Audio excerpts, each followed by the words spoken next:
Nah, buka ya. Bismillah. Assalamualaikum warahmatullahi wabarakatuh. Alhamdulillahi hamdan katsiran tayyiban mubarakan fi kama yuhibbu rabbuna wa yarda. Wa asyhadu an la ilaha illallah wahdahu wa asyhadu anna Muhammadan abduhu wa rasuluh. Allahumma shalli wa sallim ala nabiyyina Muhammadin wa ala alihi wa sahbihi wa man tabi'ahum bi ihsanin ila yaumiddin amma ba'd. Baik, ikhwatal Islam yang semoga dimuliakan oleh Allah Subhanahu wa taala, jamaah Bumiku Mengaji di mana berada.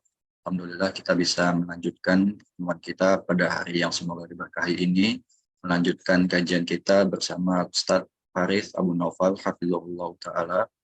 Namun qadarullah beliau belum bisa hadir bersama kita, agak telat sedikit. Beliau kita doakan semoga segera dimudahkan untuk bisa join bersama kita. Baik, ucapan terima kasih dari kami kepada para jamaah semuanya, terutama jamaah yang ada di Uni Emirat Arab. Barakallahu fikum. Sebelum kita mulai, saya ingin membacakan tata tertib kajian terlebih dahulu. Nah, yang pertama, menggunakan nama sebenarnya sehingga mudah dikenali. Kemudian dimohon mematikan fitur video dan di-mute mikrofonnya saat join dan saat kajian berlangsung. Kemudian dimohon mendengarkan kajian dan berusaha untuk mencatat. Selanjutnya sesi tanya jawab insya Allah akan ada nanti di akhir kajian. Maka pertanyaan harap disesuaikan dengan tema pada hari ini. Selanjutnya pertanyaan nanti bisa dikirimkan kepada host atau co-host atau moderator. Untuk selanjutnya akan kami bacakan. Jika ingin bertanya secara private atau jika ingin bertanya langsung bisa menggunakan fitur raise hand nanti ya. Akhwat kameranya off dan Ikhwan nanti kamera boleh on jika berkenan. Kemudian menghargai sesama dalam mengikuti kajian dan berharap mendapat keridhaan Allah Subhanahu wa taala sehingga jadi barokah dan bermanfaat bagi kita semua di dunia dan di akhirat kelak. Allahumma amin. Wassalamualaikum. Kita sambil menunggu Ustaz. Semoga dimudahkan untuk Ustaz segera join bersama kita. Jazakumullah khair.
Assalamualaikum warahmatullahi wabarakatuh. Barakallahu fikum pada jemaah semua. Mohon maaf kajian agak terlambat dari jadwal semula. Kita doakan semoga Ustadz dimudahkan untuk segera bergabung. Beliau sedang safari dakwah di Jakarta sehingga insya Allah segera bergabung bersama kita. Maaf karena sedikit terkendala sehingga belum bisa join di Zoom. Semoga Allah mudahkan. Sedikit pengumuman juga untuk jadwal kajian bersama Bumiku Mengaji. Insya Allah besok di hari Sabtu Ba'da Isya, insya Allah ada kajian Arba'in Nawawi, melanjutkan bersama Ustadz Abdullah Roy Hafidhahullah Ta'ala. Insya Allah akan di-share undangan kajiannya. Barakallahu fikum, harap sabar. Jazakumullahu khairan.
Ustaz sudah masuk.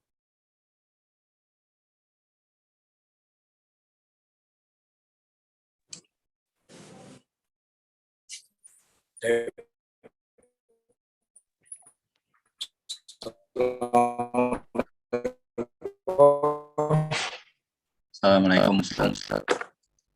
Assalamualaikum. Waalaikumsalam warahmatullahi wabarakatuh. Alan, gimana? Arif khair? Alhamdulillah, gimana kabar Ustaz? Alhamdulillah sehat. Masya Allah. Jazakallah khairan Ustaz sudah berkenan gabung bersama kita.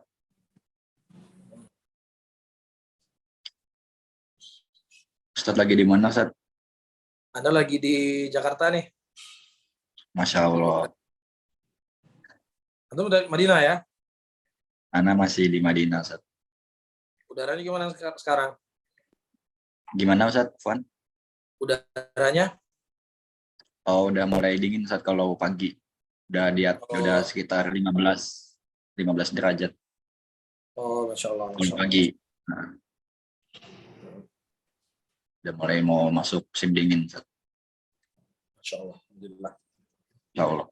Ustaz, bisa kita mulai? Boleh. Nah, Ustaz tadi alhamdulillah sudah Ana buka, jadi silakan Ustaz bisa langsung mulai kajiannya. Fadhal Ustaz. Barakallahu fiik. Bismillahirrahmanirrahim. Alhamdulillah hamdan katsiran thayyiban mubarakan fih mubarakan alaih kama yuhibbu rabbuna wa yarda wa usalli wa usallim ala nabiyyina al-karim Muhammadin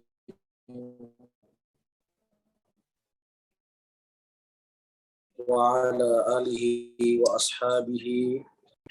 Saudara-saudaraku, kaum muslimin dan kaum muslimat rahimani rahimakumullah, alhamdulillah pada malam hari ini Allah Subhanahu wa taala kembali mempertemukan kita, dan sepertinya malam ini adalah malam terakhir pembahasan kita dari kitab Aqidah Salaf Ashabil Hadis. Dan pada pertemuan yang lalu kita sudah membahas tentang sikap atau ciri-ciri ahlu sunnah kepada ahlul bidah. Ya, adapun di malam hari ini kita akan berbicara tentang sifat dari sifat ahlu sunnah itu sendiri. Baik, mungkin bisa dihadirkan kitabnya. Nah.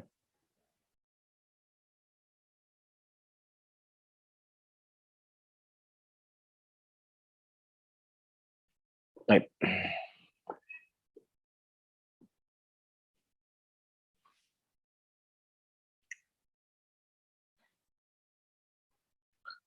Baik. Qala Syekh rahimahullahu taala wa ihda alamati ahli sunnati hubbuhum li'aimati sunnah wa ulamaiha wa ansariha wa awliyaiha wa bughduhum li'aimatil bidai alladhina yad'una ila an-nari wa yadulluna ashabahum ala daril bawar. Satu di antara tanda-tanda ahlu sunnah adalah cintanya mereka kepada imatus sunnah. Ya, ketika ahlul bidah mereka membenci para ulama dikarenakan ya mereka membawa hadis-hadis Nabi SAW, sementara sebaliknya ahlu sunnah mereka mencintai para ulama hadis karena dengan melalui jalur mereka lah mereka bisa mengenal mana jalan Nabi Muhammad SAW dan mana yang bukan jalannya Rasulullah SAW. Wa ulamaiha wa ansariha, dan mereka mencintai ulamanya dan pembela-pembela sunnah. Wa auliyaiha, dan wali-walinya. Wa bughduhum li'aimatil bidai, dan bencinya mereka kepada ahlul bidah. Ya, dan itu adalah sifat daripada sifat ahlus sunnah. Tidak mungkin seseorang dikatakan sebagai ahlus sunnah ya, tetapi mereka mencintai ahlul bidah, tapi bersamaan dengan itu dia memuliakan bidah. Karena tidaklah seseorang berbuat sebuah kebidahan kecuali dengannya dia ingin mematikan sunnah Rasulullah. Dia ingin meredupkan cahaya sunnah Nabi Muhammad SAW. Ya, sehingga bagaimana mungkin orang bahagia ketika sunnah Nabi Muhammad SAW diredupkan. Alladzina yad'una ilan nar, dan mereka adalah mengajak manusia ke dalam nerakanya Allah. Karena siapa saja mereka menyelisih Al-Quran, mereka menyelisih sunnah Rasulullah SAW, hakikatnya mereka sedang mengajak manusia kepada nerakanya Allah. Wa yadulluna ashabahum ala daril bawar, dan mereka menunjuki ya ashabahum, teman-temannya pengikut kebidahan tersebut, kepada nerakanya Allah Subhanahu wa taala. Kemudian waqad zayyana Allah Subhanahu wa taala quluba ahli sunnati wa nawwaraha bihubbi ulama'i sunnah fadlan minhu jalla jalaluh. Dan Allah Subhanahu wa taala telah menanamkan di hati-hati ahlus sunnah dan telah memberikan cahaya dalam hati-hati mereka untuk mencintai ulamanya. Ya, dan itu merupakan kemuliaan yang Allah Subhanahu wa taala berikan. Maka bersyukurlah orang-orang ketika dia mencintai para ulama, ya, karena ini merupakan tanda Allah Subhanahu wa taala mencintai orang tersebut. Bagaimana tidak? Ulamalah yang telah membuka mata hati kita. Ulamalah yang telah membuka jiwa kita untuk menerima kebenaran. Ya, kalau seandainya ada orang yang dia membantu daripada urusan dunia kita, ketahuilah hanya sebatas dunia yang dia bantu kepada kita, yang itu sifatnya hanya ya kehidupan yang hanya 50 tahun, 60 tahun, 70 tahun. Tetapi para ulama yang kadang sebagian mereka itu telah meninggal, yang sebagian mereka telah terkubur bahkan tidak tahu di mana kuburnya. Akan tetapi dengan ilmu mereka, dengan ya wasiat-wasiat mereka bisa menjadi cahaya, ya, walaupun kita hidup yang jauh daripada kehidupan mereka. Kemudian disebutkan di sini, akhbarana Hakim Abu Abdillah Al-Hafidh askanallahu wa iyana al-jannata. Semoga Allah Subhanahu wa taala memasukkan beliau dan kita ke dalam surganya. Hadatsana Muhammad bin Ibrahim ibnu Fadl Al-Muzakki, haddatsana Ahmad bin Salamah, qara alaina Abu Raja Qutaibah bin Sa'id. Ya, telah membaca kepada kami Abu Raja Qutaibah bin Sa'id kitab al-imani lahu. Ya, kitabnya iman milik beliau. Fakana fi akhirih fa idza ra'aita ar-rajula yuhibbu Sufyan ats-Tsauri wa Malik ibn Anas wal Auza'iyyah wa Syu'bah wa ibn al-Mubarak Ya, kalau seandainya engkau melihat seorang laki-laki mencintai Sufyan, seorang laki-laki mencintai Ats-Tsauri, seorang laki-laki mencintai Imam Malik bin Anas, dan mencintai Al-Auza'i, dan mencintai Syu'bah, Ibnu Mubarak, ya, dan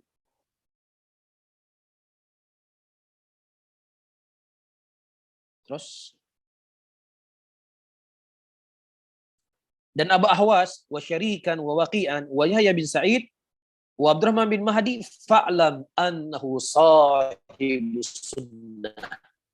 Ketahuilah bahwasannya mereka itu adalah sahibus sunnah Rasulullah sallallahu alaihi wasallam. Masya Allah. Taib. Qala Ahmad bin Salamah rahimahullah. Falhaqtu bi khatti tahtahu wa Yahya bin Yahya wa Ahmad bin Hanbal wa Ishaq bin Rahawayh. Falamma intaha ila hadzal mawdu' nadhara ilaina ahla Naisabur wa qala haula'il qaum yata'assabuna li Yahya bin Yahya. Faqulna lahu ya Aba Raja ma Yahya bi Yahya. Qala rajulun salihun imamun muslimin wa Ishaq ibnu Rahawayh imamun wa Ahmad ibnu Hanbal akbar. Ya, nah ketika disebutkan di situ, mereka orang-orang Naisabur mengatakan bahwasanya mereka adalah orang-orang yang ta'assub kepada Yahya bin Yahya. Maka kami bertanya kepadanya, ya Aba Raja, apa itu Yahya bin Yahya? Siapa itu Yahya bin Yahya? Kemudian disebut Yahya bin Yahya rajulun salihun, imam daripada imamnya muslimin. Dan Ishaq ibnu Ibrahim adalah imam. Wa Ahmad ibnu Hanbal akbar. Ya, dan Ahmad ibnu Hanbal itu lebih besar dari kedudukan Yahya bin Yahya, lebih mulia dibandingkan Ishaq ibnu Ibrahim. Dan sebenarnya para hadirin dan hadirat, pertama, kenapa mereka dikatakan ta'assub kepada ulama tersebut? Yang pertama, kalau diinginkan ta'assub dalam bentuk celaan, tidak. Mereka tidak ta'assub kepada para ulama. Akan tetapi mereka mencintai para ulama tadi. Karena jasa besar para ulama dengan ilmunya mereka, dengan waktu yang mereka habiskan untuk menuntut ilmu, sehingga mereka bisa menyebarkan kebaikan di tengah-tengah umat, sehingga la yashkurullah man la yashkurnas. Adalah seseorang itu dikatakan bersyukur kepada Allah, siapa yang tidak bersyukur kepada manusia. Ketika ada orang yang memberikan dunia kepada kita seperti yang saya sebutkan tadi, kita harus bersyukur kepada mereka. Maka tentunya para ulama itu harus lebih untuk kita syukuri. Dan yang kedua, para hadirin dan hadirat yang dimuliakan oleh Allah, ya, tuduhan ya bahwasannya Ahlussunnah itu ta'assub kepada ulamanya, itu bukan hanya terjadi di zaman sekarang saja. Tapi juga kita dapatkan itu juga dituduh kepada ulama-ulama kita yang terdahulu. Ya, mengatakan Muhammad bin Abdul Wahab itu nabinya kita, ya, mengatakan bahwasanya Albani itu satu-satunya ulama, dan seterusnya.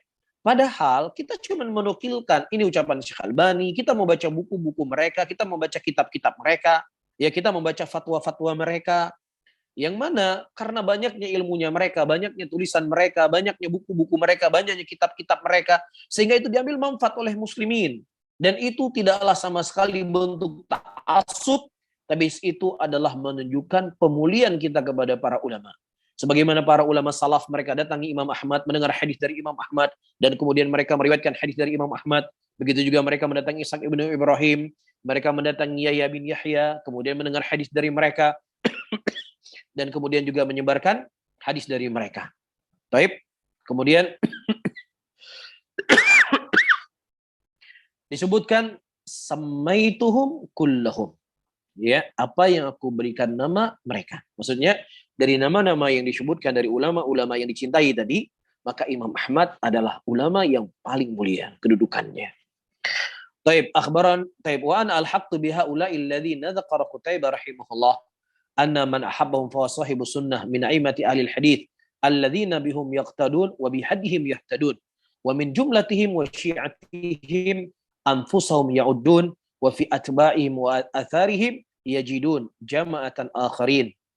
Ya, dan aku melihat juga ya orang-orang yang disebut oleh Qutaibah rahimahullah, annaman ahabbahum, yang disebutkan nama-nama tadi, siapa yang mencintai mereka para ulama, maka mereka adalah sahibus sunnah. Ya, min a'immatil hadis. Ya, mereka adalah ulama-ulama dari kalangan hadis, alladzina bihim yaqtadun, yang kita dengan jalannya mereka kita ikuti, wa bihadihim yahtadun, dengan hidayahnya mereka kita mengambil petunjuk. Wa min jumlatihim wa syi'atihim anfusahum ya'uddun wa fi tibaihim wa atharihim yajidun. Ya, begitu juga dengan jumlahnya, dengan kelompok mereka, dengan barisan-barisan mereka, ya kita jadikan itu sebagai pijakan dalam kita beragama, ya karena mereka orang yang dekat dengan Nabi Shallallahu Alaihi Wasallam, mereka orang yang berguru dengan Nabi Shallallahu Alaihi Wasallam, atau mereka orang yang pernah berguru dengan orang yang pernah berguru dengan orang yang berguru dengan Nabi Shallallahu Alaihi Wasallam. Tentunya agama yang mereka bawa itu lebih mendekati kebenaran daripada orang-orang yang datang setelahnya. Wa fitibai mu'atharihim yajidun, dan begitu juga dengan kita mengikuti atharnya mereka, mengikuti petunjuknya mereka, yaitu akan mendapatkan ya jalan menuju kepada Allah Subhanahu wa taala, karena merekalah jalan yang diridhoi oleh Allah. Merekalah sebab seseorang mendapatkan hidayah. Fa in amanu bimithli ma amantum bihi faqad ihtadaw. Kalau seandainya mereka beriman sebagaimana imannya mereka, yang maksud imannya para sahabat Nabi, maka niscaya mereka akan mendapatkan petunjuk. Dan sebaliknya, kalau seandainya mereka tidak menjadikan para imam-imam tersebut, para sahabat Rasulullah Sallallahu Alaihi Wasallam sebagai barometer dalam mereka beragama, maka ini merupakan asbab di antara sebab-sebab kesesatan. Allah mengatakan dalam ayatnya, "Wa man yushakkikir rasul min ba'di ma tabayyana lahul huda wa yattabi' ghaira sabilil mu'minin nuwallihi ma tawalla wa nuslihi jahannam wa sa'at masira." Dan barang siapa yang seseorang itu durhaka kepada Allah dan Rasulnya, dan kemudian dia mengikuti selain daripada jalannya kaum mukminin, maka niscaya ya Allah Subhanahu wa taala akan palingkan mereka kemana mereka berpaling, dan mereka akan masukkan ya mereka ke dalam neraka jahanam. Kemudian para hadirin dan hadirat rahimani rahimakumullah,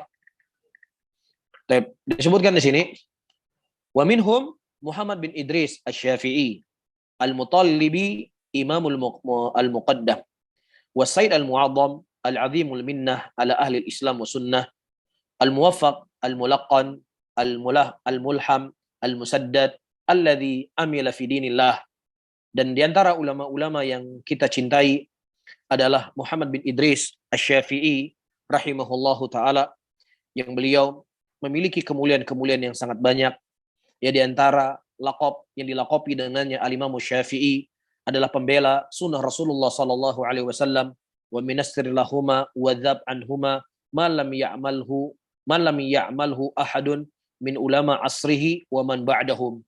Ya, bahkan kita tidak mendapatkan ulama yang datang di zamannya atau ulama yang datang setelahnya sebagaimana perjuangan dan pembelaan Al-Imam Syafi'i rahimahullahu taala kepada sunnah Rasulullah sallallahu alaihi wasallam.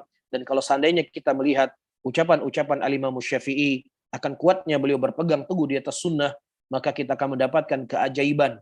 Ya, kita akan mendapatkan sesuatu yang sangat luar biasa kecintaan beliau kepada sunnah Rasulullah sallallahu alaihi wasallam tersebut. Ya, sebagaimana datang orang-orang kepada Imam Syafi'i, mereka bertanya kepada Imam Syafi'i tentang sebuah permasalahan, kemudian Imam Syafi'i mendatangkan hadis Nabi sallallahu alaihi wasallam sebagai jawaban apa yang mereka tanya. Kemudian mereka berkata, "Wahai Imam, kami ingin mengetahui ya bagaimana menurut pendapat engkau." Itulah hadis Nabi SAW.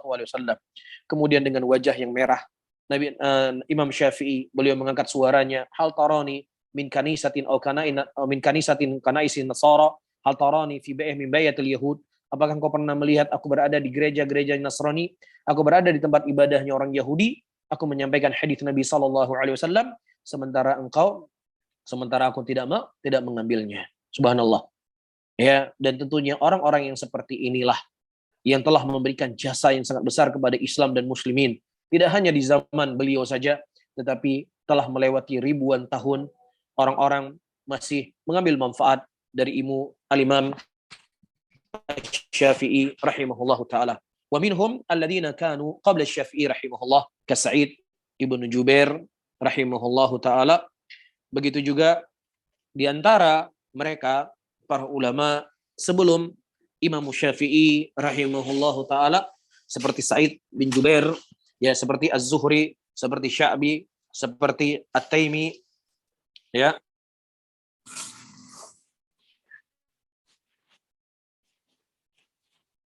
Baik, wa man ba'dahum, dan yang datang setelah mereka seperti Lais bin Sa'ad, seperti Al-Auza'i, seperti Ats-Tsauri, seperti Sufyan bin Uyainah, Al-Hilali, dan Hamad bin Salamah. Ya, ini orang-orang yang datang setelah Al-Imam Asy-Syafi'i rahimahullahu taala. Dan kemudian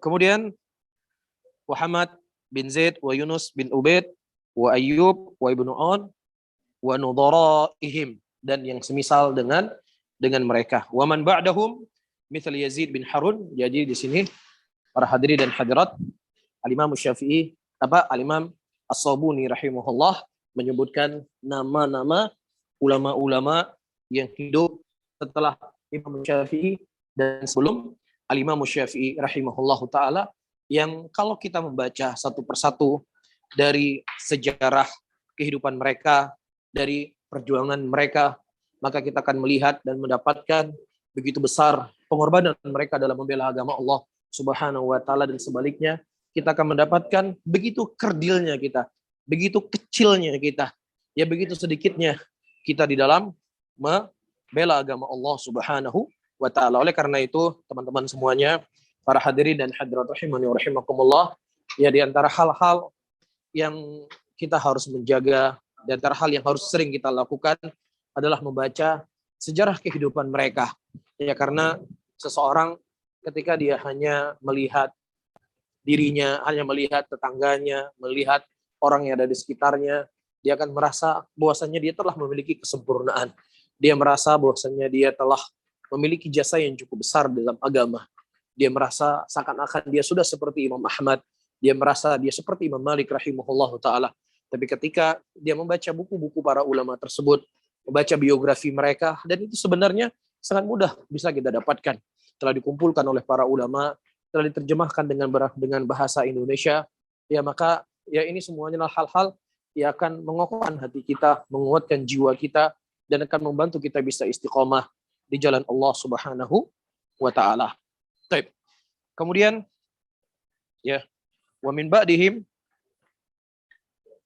Abdul Razak ibn Hammam San'ani, wa min ba'dihim mithal Yazid bin Harun, ya Abdul Razak wa Jarir ibn Abdul Hamid, ya wa min ba'dihim, dan juga setelahnya Muhammad bin Yahya Az-Zuhli, dan Muhammad bin Yahya Az-Zuhli rahimahullah, beliau adalah gurunya Al-Imam Bukhari rahimahullah taala. Ada sedikit kisah ketika Al-Imam Bukhari rahimahullah punya masalah dengan gurunya Muhammad bin Yahya Az-Zuhli, dan kemudian tertuduhlah pada waktu itu Al-Imam Bukhari rahimahullah mengatakan Al-Quran makhluk, yang kemudian akhirnya beliau terusir dari tempat beliau belajar, ya.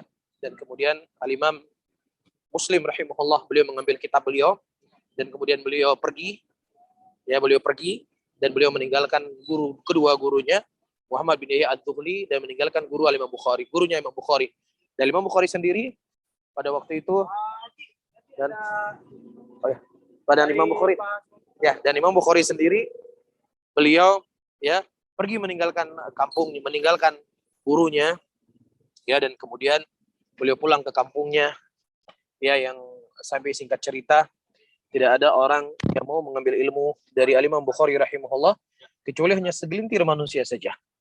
Ya, dikarenakan efek dari tahdzir dari gurunya Muhammad bin Yahya Az-Zuhli rahimahullah taala. Dan Al-Imam Bukhari rahimahullah, beliau tetap meriwayatkan hadis dari gurunya, ya, beliau tetap menyampaikan hadis dari gurunya, ya, tetapi beliau tidak menyebutkan Muhammad bin Yahya Az-Zuhli dalam sahihnya, tetapi beliau hanya mengatakan qala haddatsana Muhammad bin Yahya Az-Zuhli. Baik.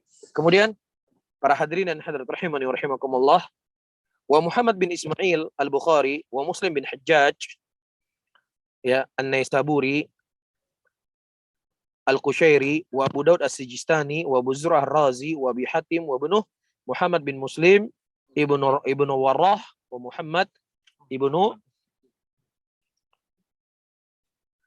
ibnu Aslam At-Tusi, wa Uthman ibnu Sa'id Ad-Darimi, wa Muhammad ibnu Ishaq ibnu Khuzaimah, alladhi kana yud'a al-imamul a'immah, wa li'amri kana imamul a'immah fi asrihi wa waqtihi, wa Abi Yaqub Ishaq ibnu Ismail Al-Busti.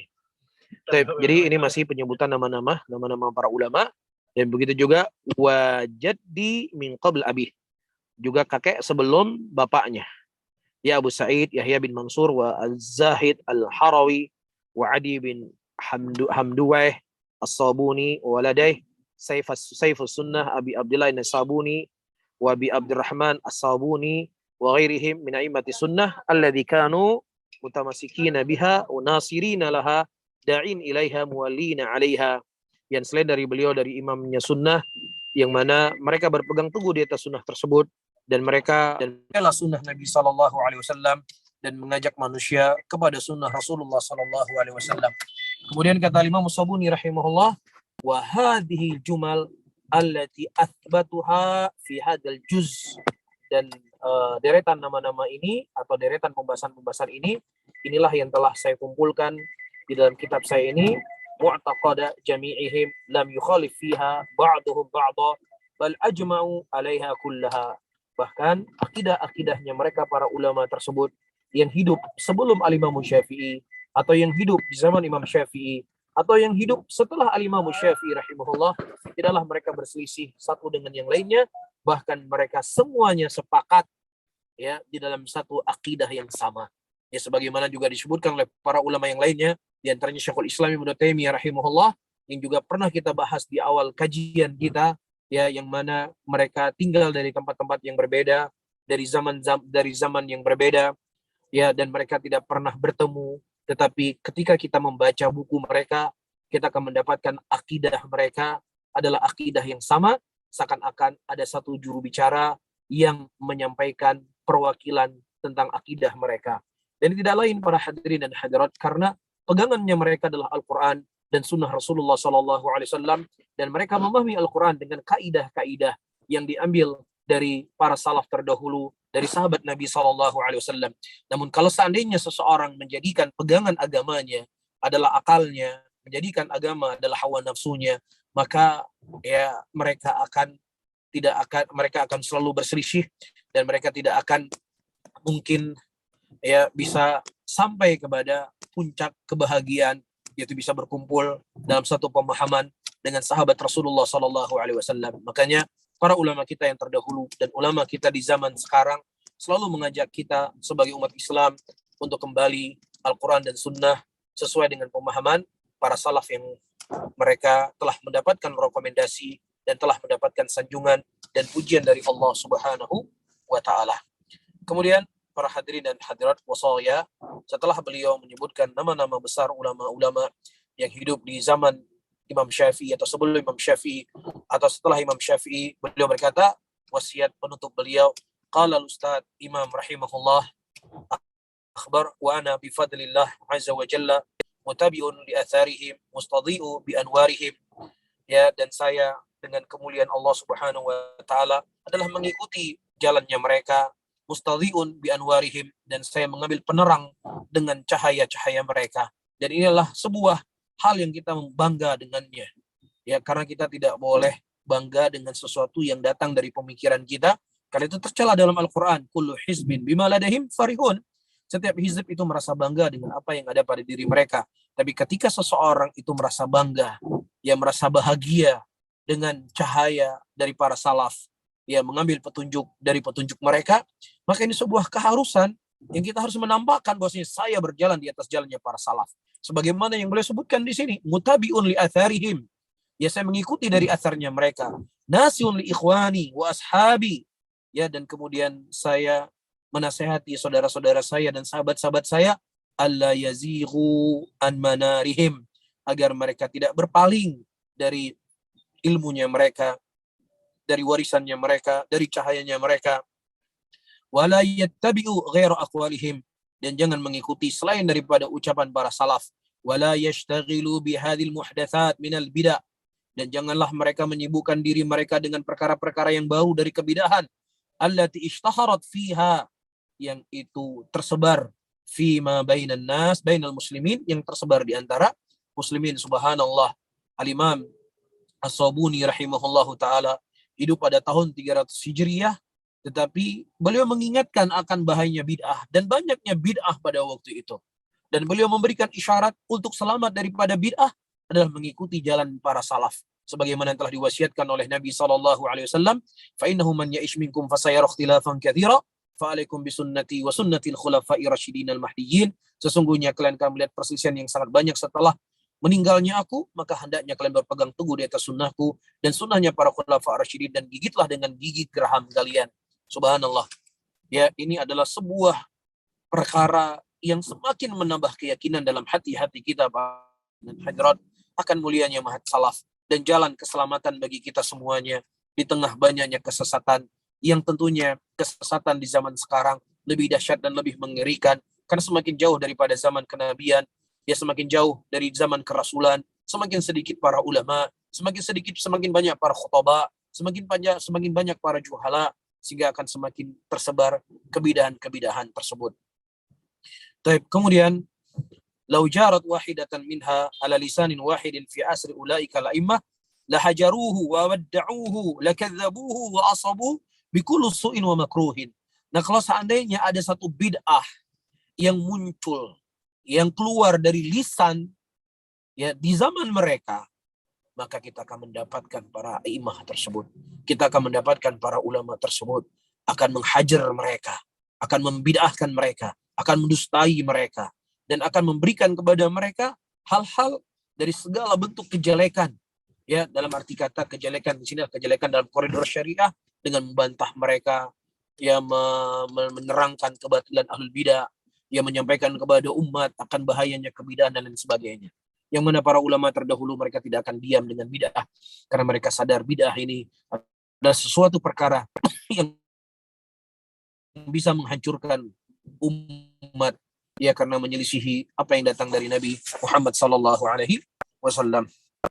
Kemudian para hadirin dan hadirat rahimani rahimakumullah, wala yahuranna ikhwani hafizahumullah kathratu ahli bidah wa furu adadihim fa inna dhalika min amarati iqtarabati sa'ah. Rasul al-Mustafa sallallahu alaihi wasallam qala inna min alamati sa'ah wa iqtirabiha ay yaqilla al-ilmu wa yukthir al-jahlu, al-ilmu wa sunnatu wal jahlu wa bid'atu.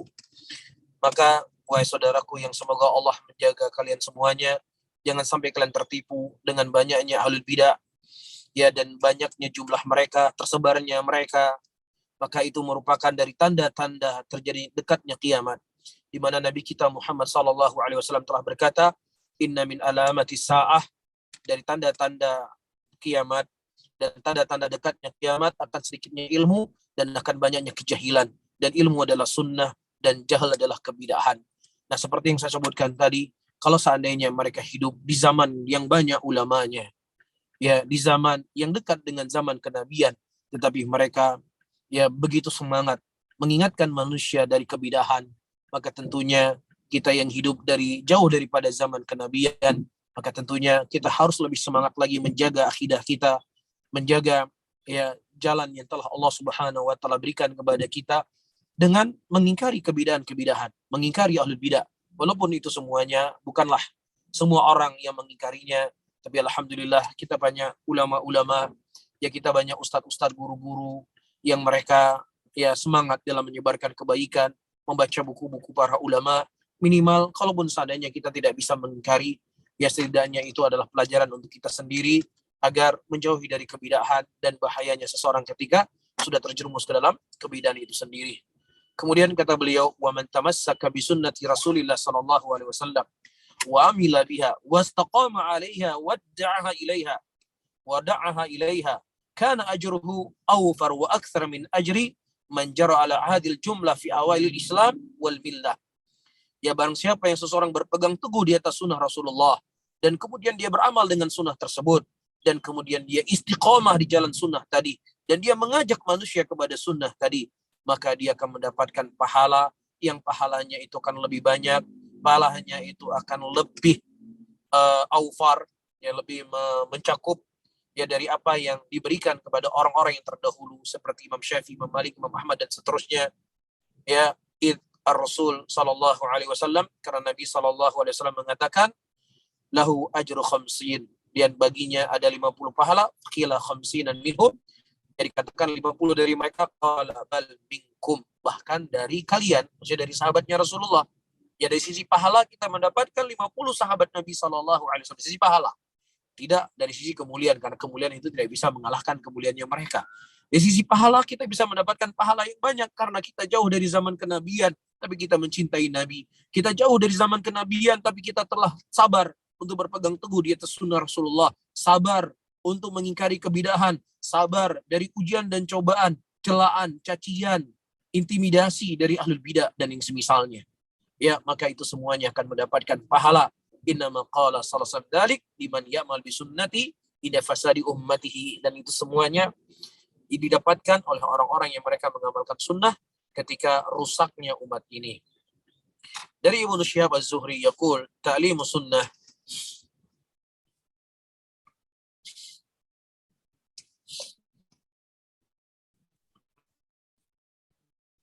ta'limu sunnah afdal min ibadati mi'ati sanah. Kata beliau, seseorang mengajarkan sunnah Rasulullah sallallahu alaihi wasallam, mengajarkan akidah itu lebih baik daripada ibadah selama 200 tahun. Masya Allah.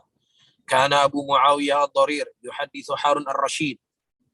Fahaddathahu bihadithin Abi Hurairah radhiyallahu ta'ala anhu, ihtahja Adam wa Musa.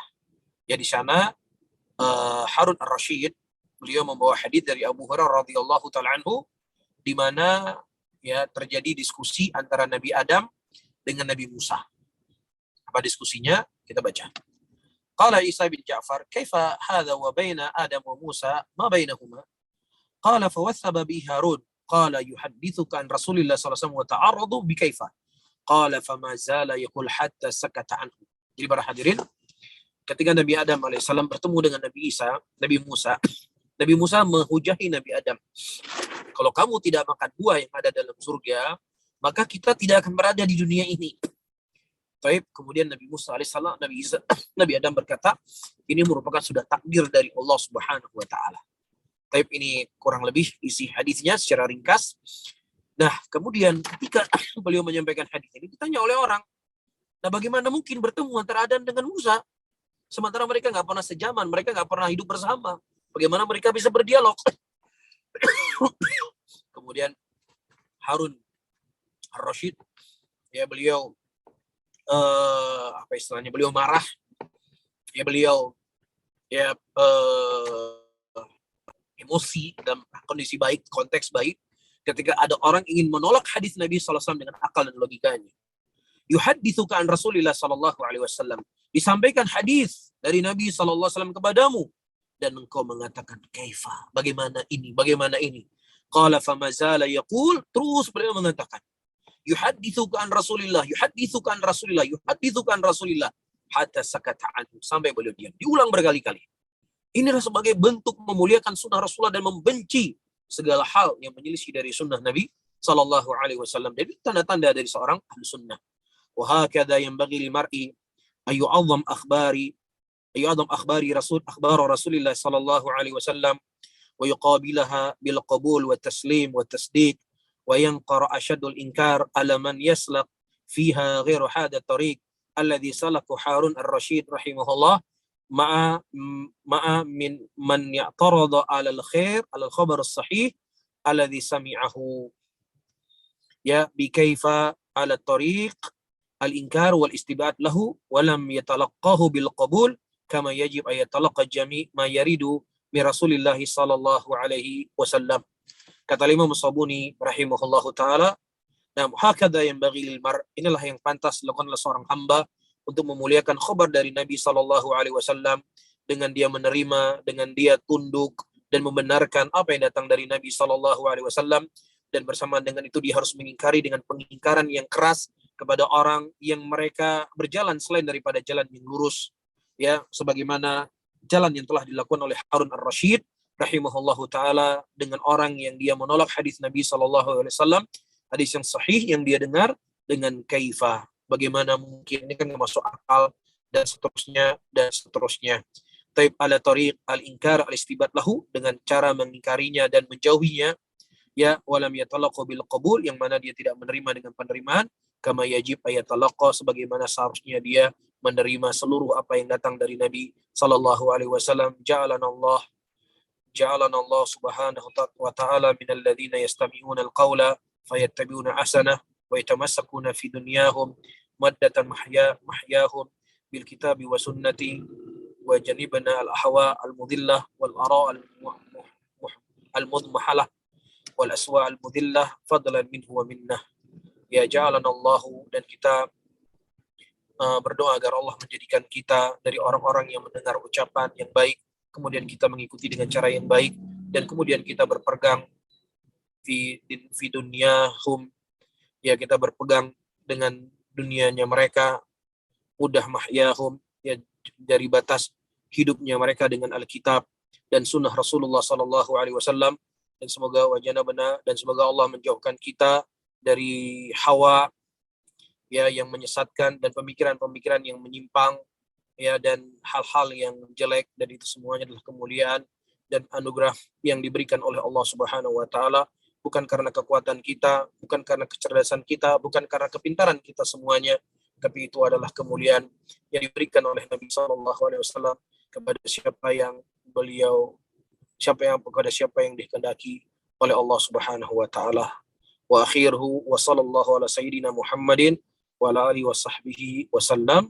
Nah, dengan berakhirnya selawat kepada Rasulullah, maka berakhirlah kitab kita Aqidatus Salaf Ashabul Hadits miliknya Imam As-Sabuni rahimahullahu taala. Barakallahu fikum wa jazakumullahu khairan.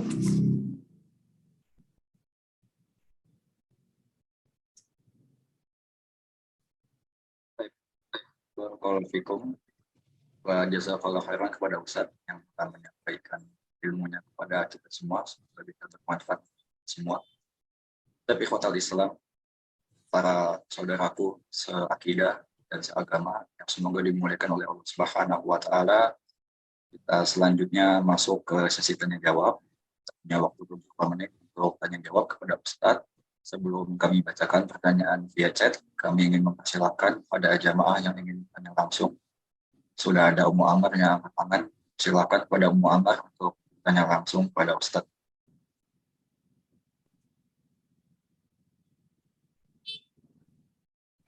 Ya, jazakumullahu khairan, host.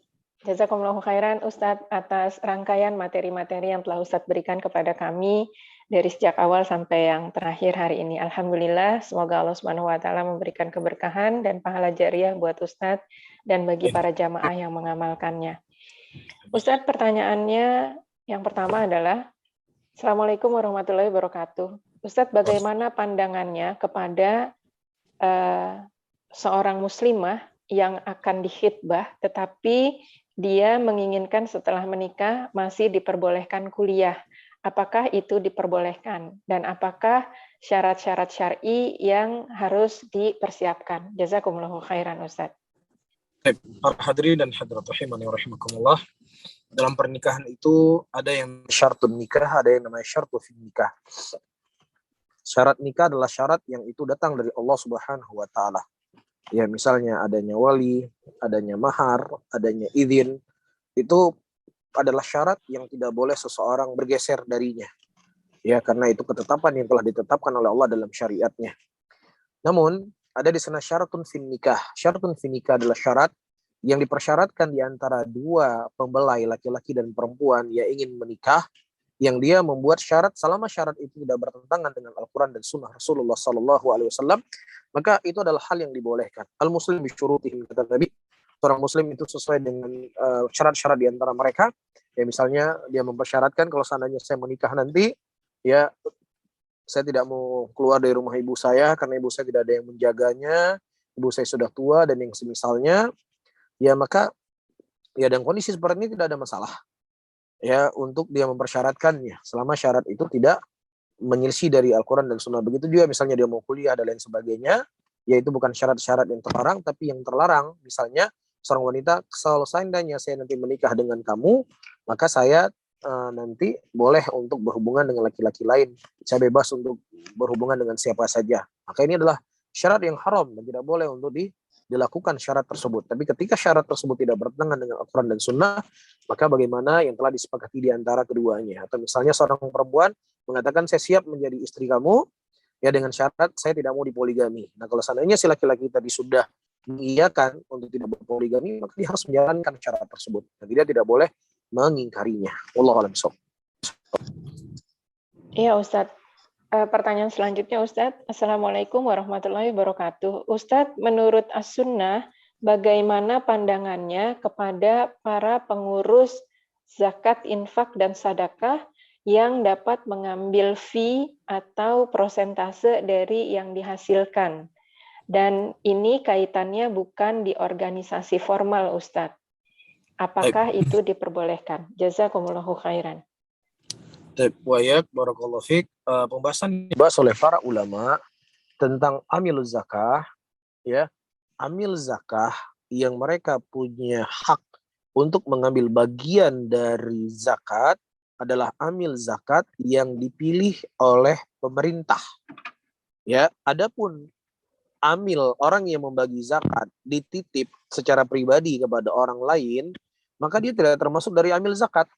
Kalau seandainya memang dia orang yang fakir, dia orang yang miskin, maka boleh dia mengambil zakat karena fakirnya dia, karena miskinnya dia, bukan sebagai amil, ya, karena dia tidak disebut sebagai amil zakat, tapi dia disebut sebagai wakilnya zakat.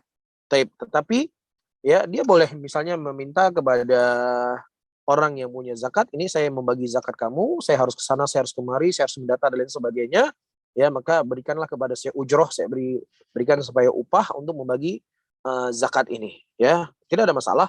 Tapi yang tidak dibolehkan kalau seandainya dia mengambil zakat bagian dari amil, itu tidak dibenarkan karena amil itu adalah yang dipilih oleh pemerintah yang bertugas memang untuk mengambil zakat dan membagi zakat. Wallahu a'lam bishawab.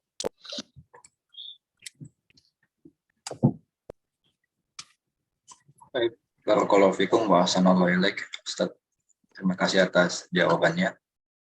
Selanjutnya kita bacakan pertanyaan jamaah yang masuk via chat kepada kami. Ada dari hamba Allah. Pertanyaan, mohon maaf, agak di luar tema. Penanya berkata, Assalamualaikum warahmatullahi wabarakatuh. Semoga Ustadz dan keluarga, para jamaah dan seluruh umat Islam dirahmati oleh Allah. Mohon izin bertanya Ustadz, maaf di luar tema. Jika ingin mengumrohkan orang yang sudah meninggal, sebaiknya yang mana dulu antara ibu atau adik? Kasusnya adik belum pernah umroh maupun haji sama sekali, sedangkan ibu sudah pernah haji dan umroh. Sebaiknya yang mana yang lebih didahulukan?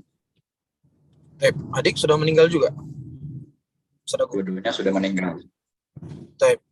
Nah, para hadirin dan hadirat rahimakumullah. Secara fikih, secara hukum asal, ketika seseorang boleh berulang-ulang melakukan ibadah di masa hidupnya, maka akhirnya begitu juga boleh dilakukan berulang-ulang ketika dia sudah meninggal. Karena dalam kaidah ilmu usul fikih, perintah Allah Subhanahu wa taala itu hukum asalnya adalah tikror, hukum asalnya adalah berulang-ulang. Baik.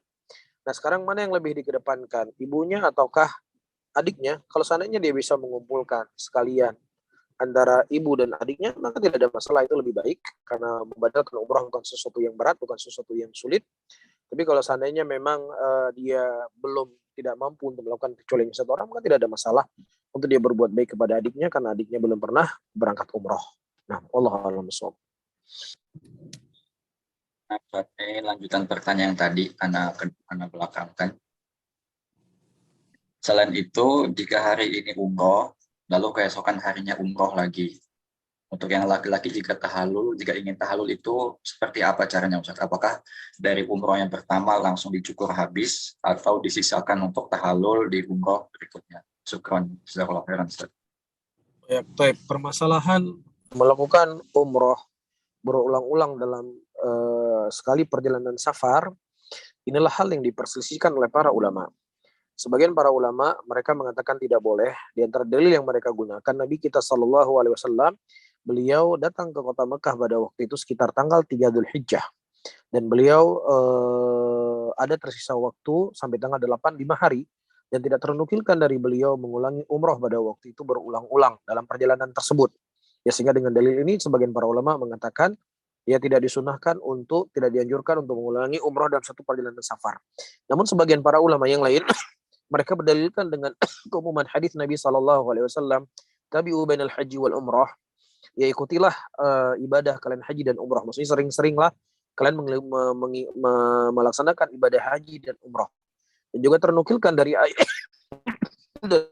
Aisyah radhiyallahu taala anha, di zaman Nabi SAW, Aisyah radhiyallahu taala anha, beliau pernah melakukan ibadah umroh kemudian 12 hari setelahnya dalam satu kali perjalanan safar, Aisyah radhiyallahu taala anha mengulangi umroh kembali. Dan ini difatwakan oleh Syekh bin Baz rahimahullahu taala, menunjukkan tidak ada masalah, apalagi ya dia ingin membadalkan umroh kepada orang yang dia cintai dari keluarganya, ini menunjukkan tidak ada masalah, dibolehkan dalam agama. Ini satu hal. Hal yang kedua, kalau seandainya memang dia sudah niat membadalkan ibadah umrohnya, ya maka ya dia tidak mencukur dulu rambutnya sampai botak, tapi dia mungkin memotong rambutnya pendek. Nanti setelah akhir dia membadalkan umroh, baru dia mencukur rambutnya sampai botak. Wallahu a'lam bishawab.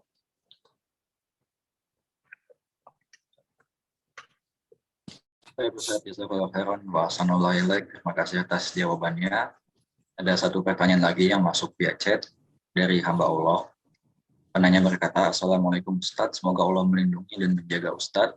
Izin bertanya, Ustaz, ada syubhat dari kalangan ahlu bid'ah yang mana mereka mengatakan yang mereka lakukan itu bukanlah termasuk bid'ah, namun termasuk ke dalam maslahah mursalah. Yang pertanyaan di sini adalah apa perbedaan antara maslahah mursalah dengan bid'ah? Jazakallahu khairan. Baik, para hadirin dan hadirat rahimani wa rahimakumullah. Pertama kita perlu melihat secara spesifik amalan apa yang mereka sebutkan sebagai al-maslahat al-mursalah. Ini satu hal. Nah, yang kedua, secara kaidah bahwasanya bid'ah adalah sebuah amalan yang dilakukan oleh seseorang yang itu tujuannya untuk ibadah kepada Allah yang tidak pernah dilakukan oleh Nabi SAW dan para sahabatnya. Itu disebut dengan al-bid'ah. Nah, adapun al-maslahah al-mursalah itu disebutkan oleh para ulama dalam ilmu usul fikih, yaitu maslahat-maslahat yang didapatkan oleh manusia. Yang mana maslahat-maslahat tersebut ada kaidah-kaidah dalam beragama. Ya, misalnya seseorang memakai helm, ya ada maslahat manusia untuk memakai helm. Ya, untuk menjaga kepalanya, untuk melindungi kepalanya, dan itu ada asal dalam agama. Ya, asal dalam agama untuk menjaga akal, untuk menjaga nyawa. Ya, dan juga Nabi SAW ketika berperang, beliau juga memakai topi dari besi atau yang semisalnya. Ya, dan ini panjang lebar dibahas oleh para ulama antara maslahat dan mursalah. Adapun dalam bid'ah itu sendiri adalah sesuatu yang maslahat, yang maslahatnya itu adalah sesuatu yang memang dilakukan untuk menandingi syariatnya Nabi Muhammad SAW. Ya, dan Nabi telah menyebutkan tentang pengingkaran beliau tentang bahayanya bid'ah itu sendiri. Nah, kalau seandainya disebut maslahat yang bagaimana itu juga harus dirinci seperti yang saya sebutkan tadi.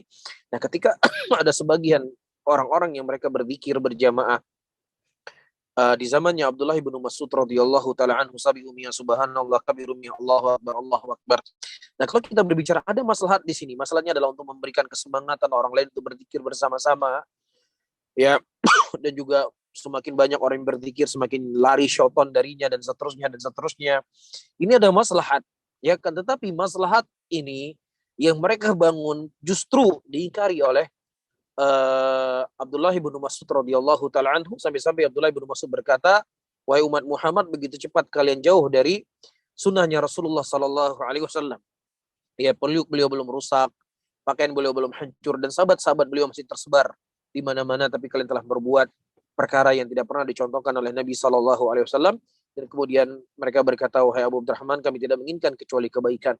Kemudian kata Abdullah bin Mas'ud, berapa banyak orang menginginkan kebaikan, tapi mereka tidak sampai kepada pintu kebaikan tersebut. Wallahu ta'ala alam bisawab. Baik, jazakallahu khairan wa ahsanallahu ilaik. Terima kasih atas jawabannya, Ustaz. Alhamdulillah sudah kami bacakan semua pertanyaan yang masuk via chat. Jamaah yang hadir, apakah ada yang ingin bertanya lagi secara langsung pada Ustaz? Kalau tidak ada, mungkin kita cukupkan. Ya, kelihatannya Ustaz lagi kurang nyaman tenggorokannya, Ustaz, ya. Jadi mungkin kita cukupkan, Ustaz. Supaya bisa lebih ini istirahat, ya, Ustaz. Alhamdulillah sudah kita bacakan juga pertanyaan. Barakallahu fikum, Ustaz. Ana izin dulu.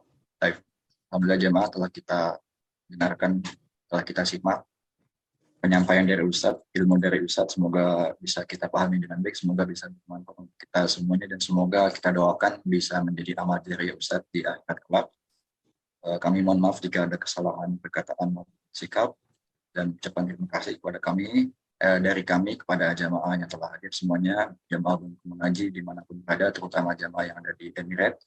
Ya, wa sallallahu ala nabiyyina Muhammadin wa akhiru da'wana alhamdulillahi rabbil alamin subhanakallahumma wa bihamdika asyhadu an la ilaha illa anta astaghfiruka wa atubu ilaik. Assalamualaikum warahmatullahi wabarakatuh. Jazakallahu khair Ustaz. Ya, Taufik, mohon izin ya, Agung. Nah, Ustaz, silakan saya tafadhol. Semoga kita dimudahkan kembali untuk hadir di kajian berikut. Wassalamualaikum.